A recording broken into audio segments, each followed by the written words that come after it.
Siamo davanti al parcheggio, la struttura ricettiva del complesso nuragico Mois. Si può vedere che è tutto abbandonato, erba secca, cancelli chiusi e arrugginiti, pannello delle informazioni totalmente assente. Non so da quanti anni.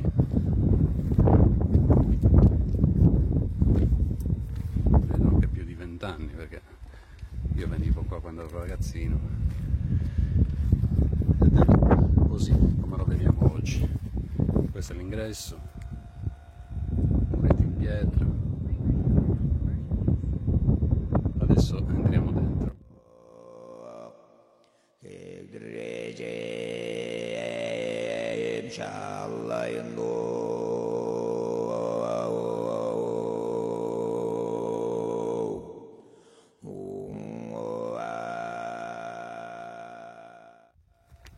Qui si intravede una struttura moderna, non si capisce quale funzione avesse in passato. C'è un mucchio di pietre, deve essere un recinto per le pecore, penso.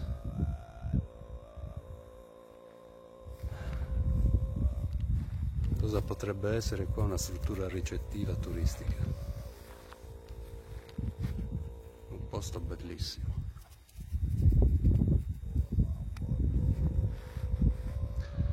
Tutto abbandonato, che tristezza.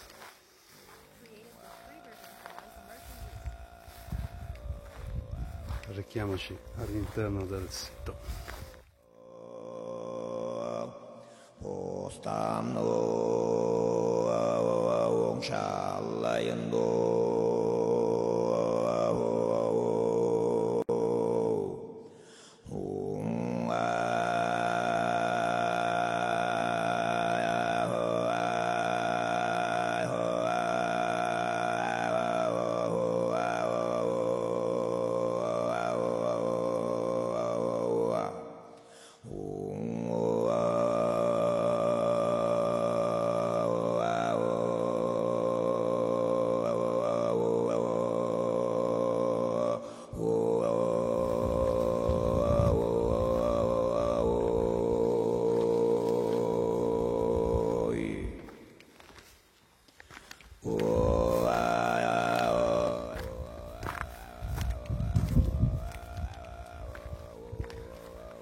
Stiamo entrando nel complesso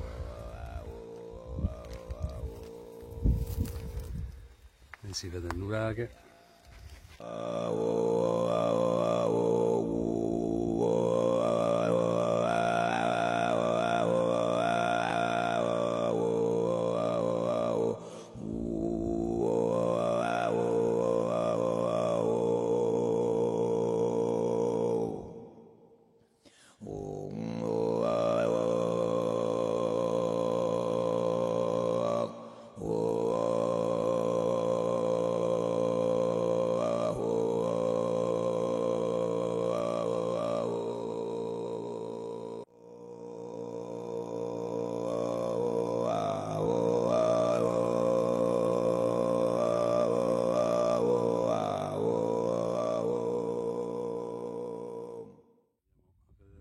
Ovest del complesso, dove è presente un laghetto, forse presumibilmente alimentato da acqua sorgiva. Veramente un posto magico.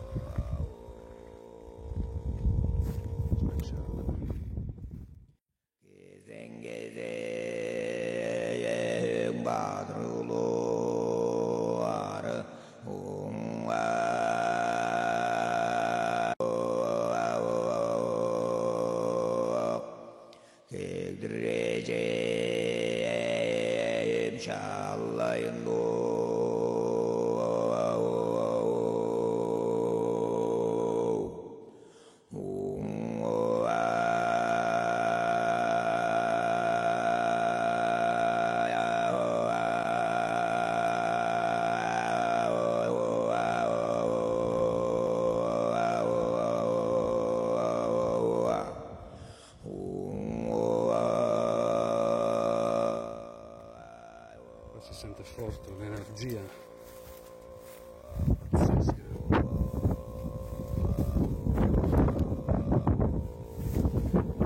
Ecco, questo è il laghetto, è ricoperto da questa erba, parte da lì dove iniziano le rocce. Io l'ho visto anche quasi asciutto, e quel punto lì scende anche di 2 metri, 2 metri e mezzo. Poi non so se ci sia una cavità lì profonda. Dove vedete l'erba, quella è tutta acqua, tutta acqua. Continuiamo il giro. Io non so neanche cosa dire altro, perché non so molto su questo sito, non si trova assolutamente nulla su internet se non normali informazioni, banali informazioni non approfondite. La realtà poi alla fine qual è? Certo non la dicono a noi. Guardate questa roccia, bellissima, sembra quasi un animale.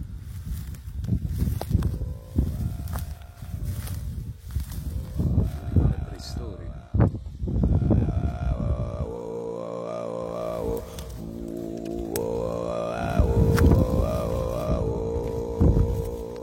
Stiamo andando, spostando verso sud-ovest. Anche qui c'è delle pietre, forse una tomba.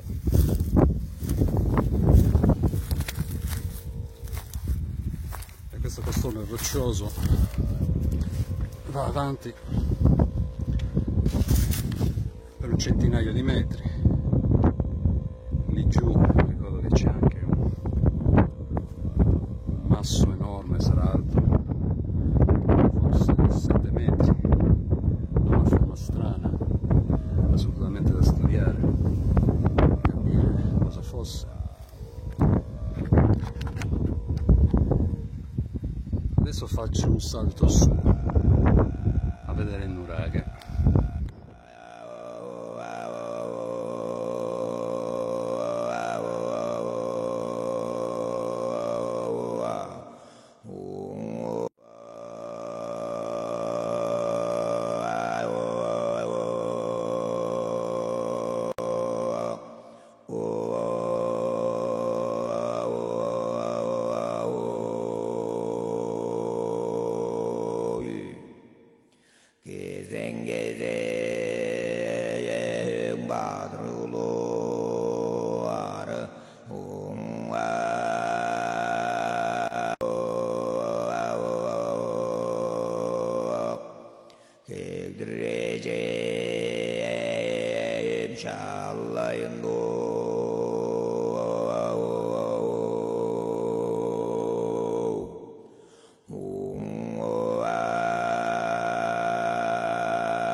inferiore del villaggio, giù era tutto villaggio. Chissà cosa hanno trovato quando hanno scavato per fare le fondamenta di quella struttura. Di là in lontananza c'è un altro nuraghe, ancora un altro.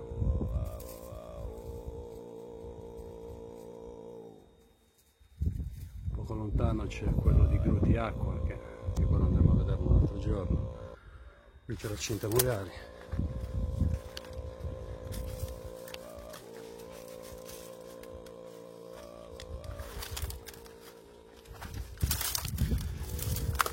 Una vera tristezza vedere tutto all'abbandono.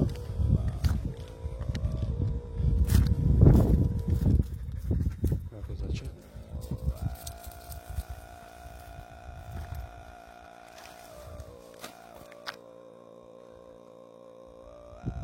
Forse è una tomba questa.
Scoperta. Qua c'è un passaggio, di là c'è un altro, mi portano giù dove c'è quella sorta di menire, se vogliamo chiamare così.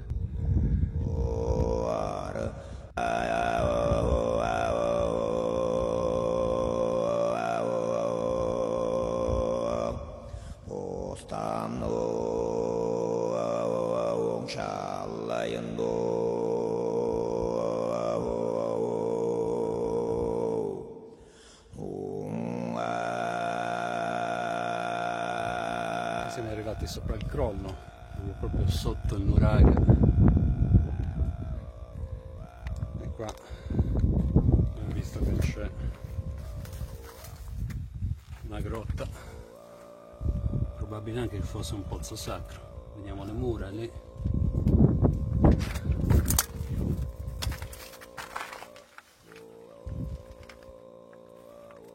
Che bello profondo.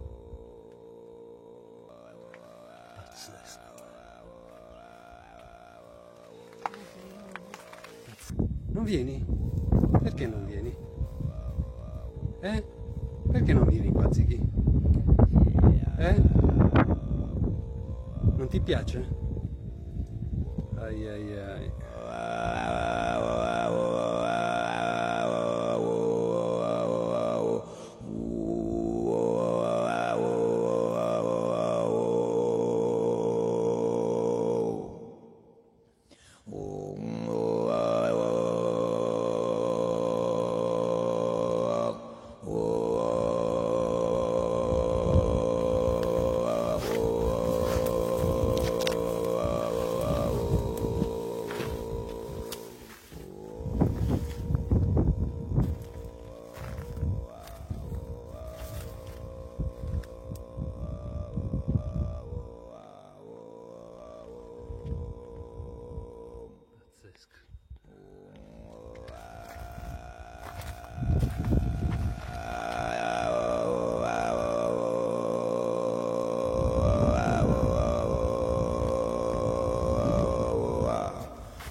il resto del pannello informazioni, indicazioni.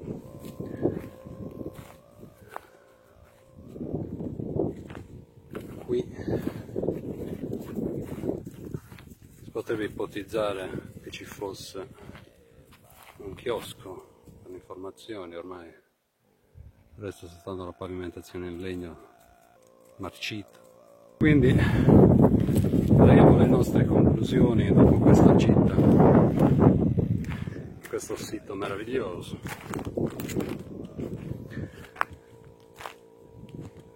Le vogliamo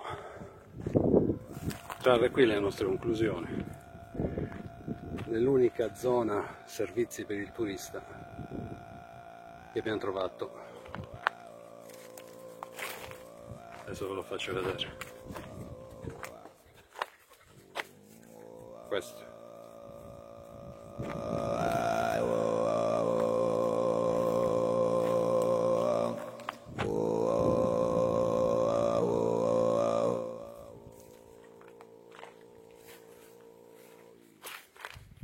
Che tristezza.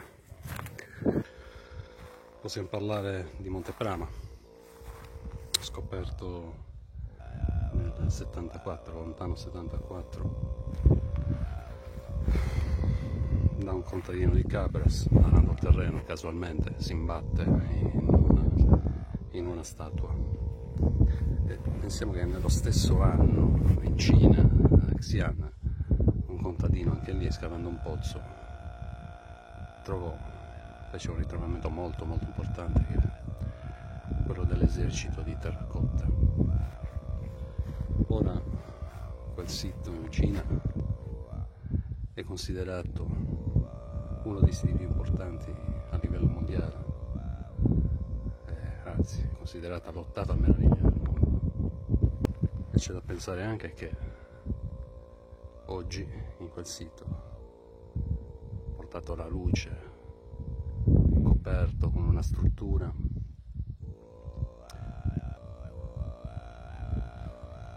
è diventato un museo a cielo aperto e ci vanno più di 10 milioni di persone all'anno. Pazzesco. Nel 2014-2015 a Monteprama fu usato un georadar per la prima volta. Utilizzarono questa tecnologia avanzata per vedere cosa ci fosse di sotto.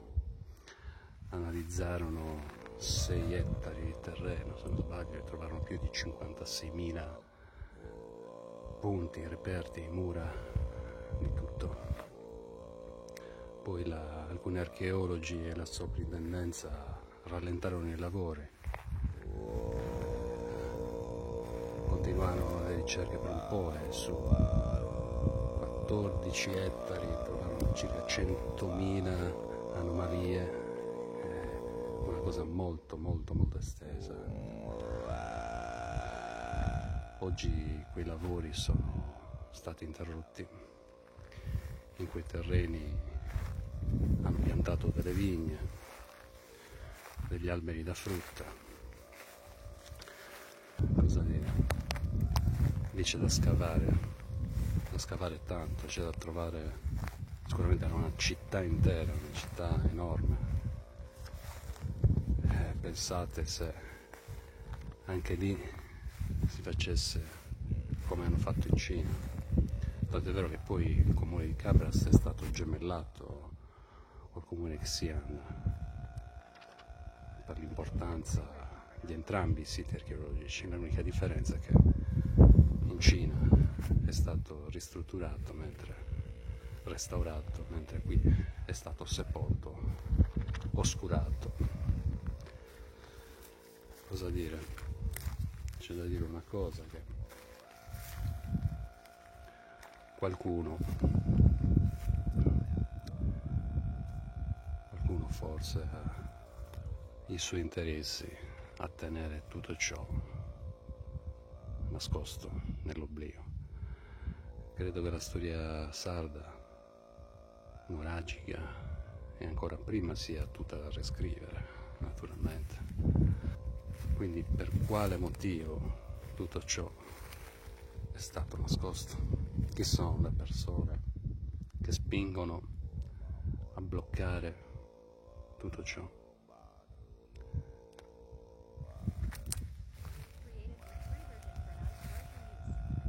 Questa è la mia riflessione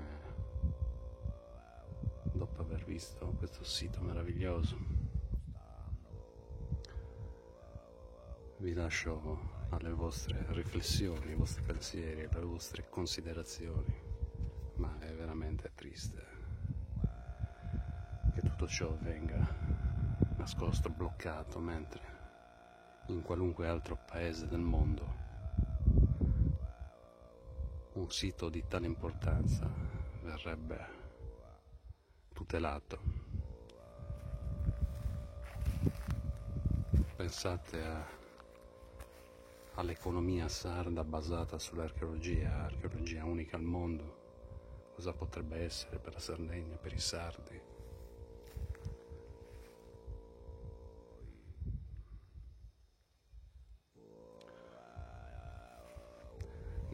L'impressione più forte è quella dell'abbandono, è quello che mi fa incazzare di più. Perché? Perché avendo questo potenziale tutto ciò viene oscurato. Anche la storia che è stata scritta sui nuraghi, i più grandi archeologi, anche citando Lillio, che diceva che il popolo sardo nuragico non aveva una scrittura, non aveva l'arte del dipingere. Ma come fa un popolo così, senza saper leggere né scrivere, commerciare, costruire strutture del genere? C'è da farsi tante domande. È importante non perdere mai la curiosità e non fermarsi al primo commento, alla prima ipotesi, teoria di un archeologo, anche se laureato, chissà cosa, perché c'è sempre un problema di fondo, secondo me, che è quello di oscurare la verità. Che